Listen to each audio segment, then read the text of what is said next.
Hey YouTube, it's Alicia. Today I'm going to take it to a really deep level and read a few pages from my diary. So here it goes.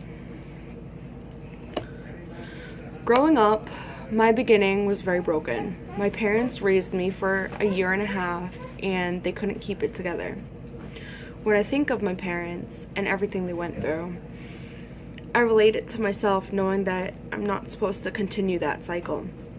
I was the first in my family, out of my father and mother, to graduate from high school with a diploma in hand. I was the first to overlook my options and go to college by choice. Knowing that it was my ticket out, I took that proudly as an opportunity. My grandmother was the woman who pushed me through my hardest times. I never felt like I appreciated her as much as I should have, which, to be honest, it's very sad. I felt pathetic when she passed away. I didn't show any emotion. I think deep down I know that I was the one who was going to take a harder hit.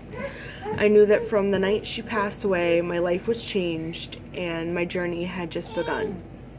Not for nothing, I think everything happens for a reason. I know that now for sure, because things add up after a while and you start realizing the reasons behind the hardest times in your life. At my grandmother's funeral, I remember the good and I keep it close, but what hit me harder than anything was in her obituary. My brother was listed as her son and I was listed as her granddaughter.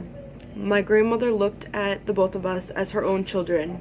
I really don't care what anyone says, but I still have all of the birthday cards that say daughter on them, so I know deep down how she really felt.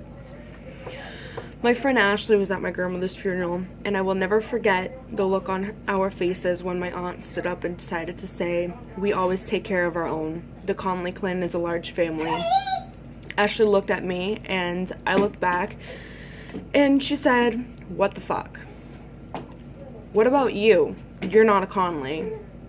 I said, "I know, just leave it alone, that's who they are." I've always known that I was never looked at as family, but I know my beginning. I know where I came from, and I also know where I ended up. I know what I could and could not change, and I know that I would rather live the harder way, knowing that I pulled myself up, than to keep getting beaten down emotionally by miserable people. With that being said, my cousin Caitlin, on the Conley side of my family, had it harder than me when we were younger. Her grandmother passed away, and I knew how she felt because we were close then. But things changed because she was jealous of me, and I knew that as well. For me, I don't let things affect me as much. I move on quickly from my feelings because of a natural instinct due to trauma as a baby. I live in a reflex of stability. If something happens to affect my life or living situation, a panic button starts off like an alarm, and before the situation happens, I'm already dealing with the problem. It's a safety setting, and I live like that. I've been built to be prepared for anything, I guess, but not everybody takes their negatives and makes them into positives, which is why I choose to be different. It works. I don't want to be stuck. The definition of my journey is to keep moving forward. I have potential. I'm open to change. I'm at a place in my life where I'm capable of letting go of everything negative, and being positive is what I choose. That's my YouTube video. Like, subscribe, share. Thanks.